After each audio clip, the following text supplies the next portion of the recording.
Vamos a resolver estos tres ejercicios. Vamos a empezar con uno sencillo, uno de dificultad media y uno un poquito más complicado. Cuando vamos a hacer operaciones como estas de acá, es importante que nosotros sigamos cierto orden.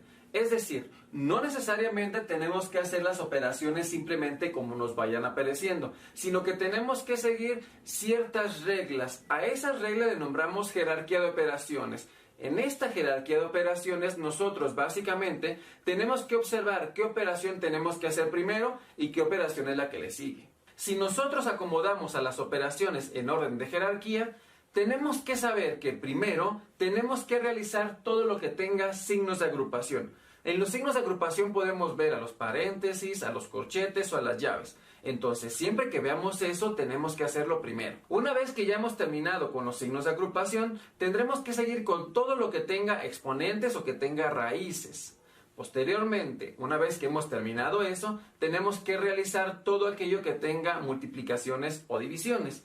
Y finalmente, una vez que ya hemos resuelto todo lo demás, tenemos que hacer todo lo que tenga sumas y o restas. Es decir, la jerarquía de operaciones se tendría que aplicar de arriba hacia abajo. Una pregunta muy frecuente es ¿qué pasa si me encuentro a un problema en el que tenga dos operaciones que se encuentran en la misma jerarquía? Por ejemplo, ¿qué pasaría si me encuentro a un problema que tenga una multiplicación y una división al mismo tiempo? ¿Cuál hago primero? La respuesta ahí es que vas a hacer primero la que aparezca primero, es decir, de izquierda a derecha. Por lo tanto, en la jerarquía de operaciones tenemos que hacer lo que damos de arriba para abajo, pero en caso de que tengamos dos operaciones que se encuentren en la misma jerarquía, entonces tenemos que hacerlo de izquierda a derecha, además de seguir esto, recuerden. Pues bien, miren, para que les quede más claro, vamos a resolver los ejercicios. Vamos a iniciar con el inciso A. Primero, en el inciso A, si se fijan, nosotros no tenemos signos de agrupación, entonces descartamos eso. Ahora, seguimos, quedamos que después seguían raíces y exponentes. Si se fijan, tampoco tenemos ni raíces ni exponentes.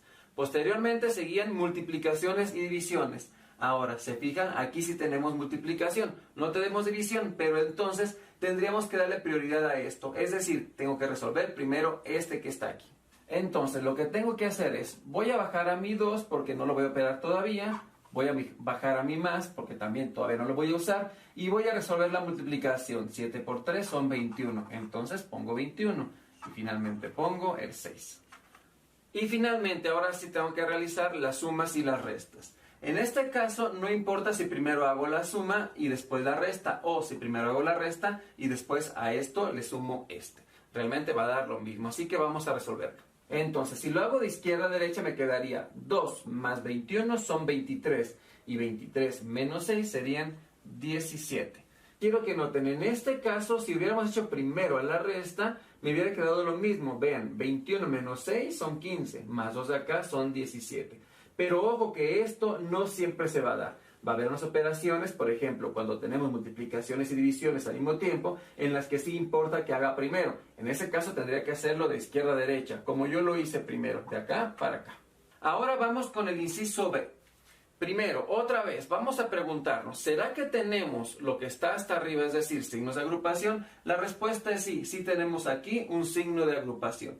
Aquí nosotros tendremos que resolver primero lo que está adentro del paréntesis. Entonces todo lo demás lo voy a bajar por lo pronto. Entonces bajo a mi 3 al cuadrado más bajo a mi 7 y voy a resolver esto. 2 menos 1 es 1 y esto está a la 5. Ya no tenemos signos de agrupación, entonces ahora lo que sigue son exponentes y raíces. En este caso sí tenemos exponentes aquí y acá.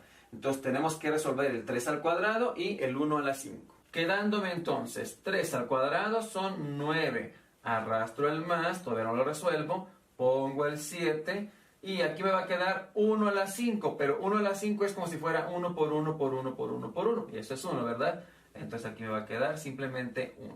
En este momento, este paréntesis que era un signo de agrupación, ahora se convirtió en una multiplicación, ¿verdad? Recuerden que un paréntesis tiene doble función. Un paréntesis sirve para agrupar, pero también sirve para expresar multiplicación.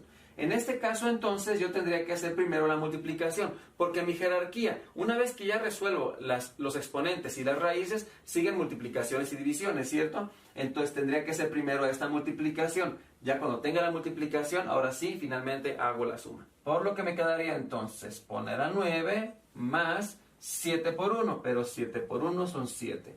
Hago mi suma. 9 más 7 serían 16.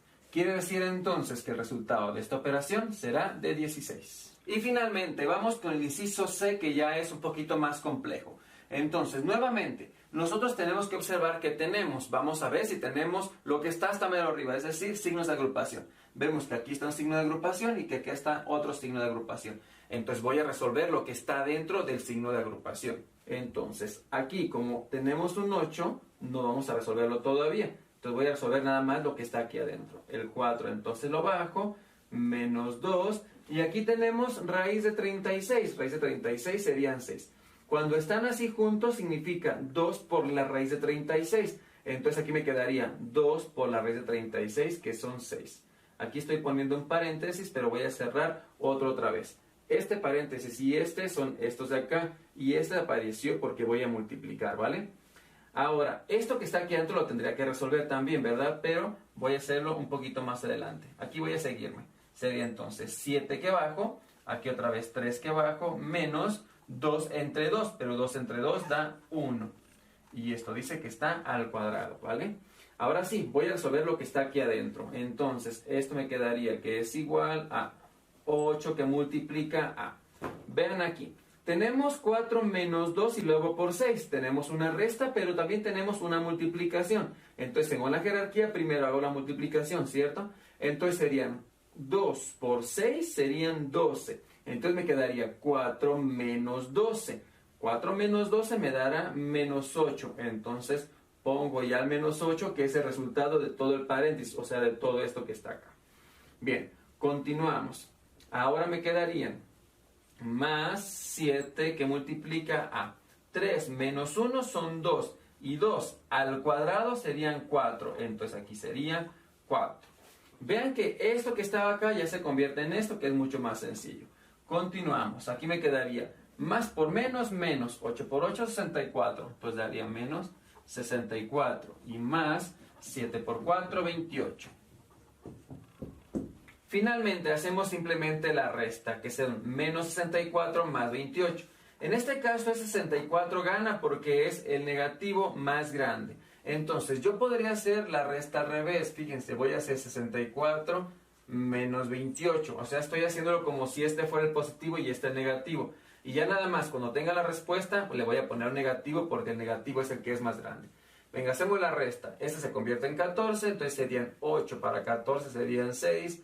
Este se convierte en 5, menos 2 serían 3.